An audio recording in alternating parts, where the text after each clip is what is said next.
A lot of you asked what happens after I shoot the SMB. Here's the raw version, no cleanup, no retakes, no cuts, no edits, so this is a true blue water Ascent from 51 meters with a manual spool. On my Instagram you would find the 2-minute version, which is condensed and did cut out the entire spooling part, which I kept in here for the extended YouTube video.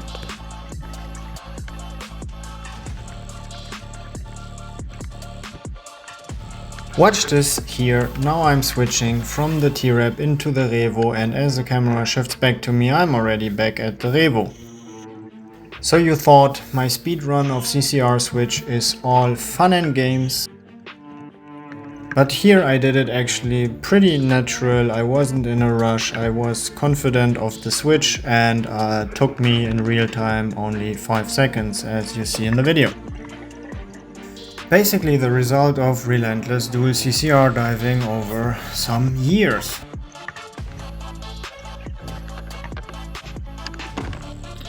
Also interesting for context, both rebreathers were working perfectly fine, so I just switched from the T-Rep into the rEvo because it is much more convenient and pleasant to dump out of the rEvo the gas from the counter lungs while ascending. Because the rEvo has much larger counter lungs than the T-Rep, and the overpressure valve from the rEvo is positioned basically on top of the unit, basically directly behind my neck, so I would truly be required to constantly vent the loop, which I definitely would like to avoid as long as both units are working perfectly fine. The scenario is, why am I actually doing this with a Fingerspool? Because the scenario is I lost my primary reel. This here is also a juicy one. It looks like, oh no, the guy is getting entangled in his own line, but I'm just changing some settings in my computer and prioritizing to finish this task first before I solve the line. Adding here manually a little bit more oxygen, continuing to reel in. Also, I'm very well aware this is a German lake, here's no boat traffic, so there is no chance of someone running over my SMB and pulling me somewhere else, so I don't consider it as a big deal.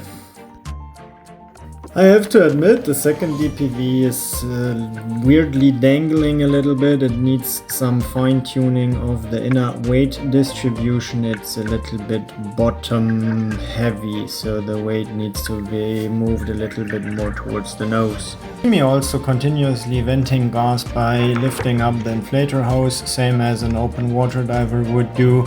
I do it just in this specific suit because the dump valve on the shoulder is a little bit weird positioned to my taste, and this combines two things I need to solve in one movement. It dumps perfectly in this movement the gas out of the suit and at the same time out of the wing from the rebreather.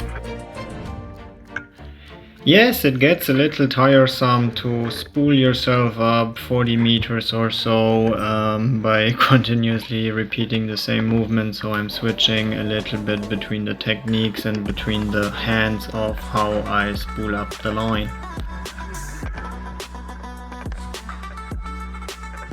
I am also massively loaded with 2 CCRs, 2 DPVs and the stage. I intentionally removed the bungee from the stage to have more easy access to the regulator just in case.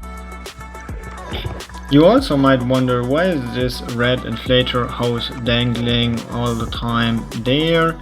It is because I just use it to inflate and shoot the SMB to the surface, and I am treating this exercise here as a true emergency scenario, let's say bailout or whatever went wrong, but I truly need to get as fast and as smooth as possible to the decompression stop area. And once I arrive into the shallow water depths, I have all the time in the world to neatly tuck this away, so until then I just ignore it.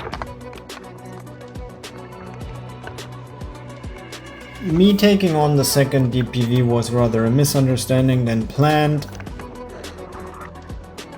Alright, getting towards the finishing line. Here I am in the 18-meter area, soon arriving to first stop phases.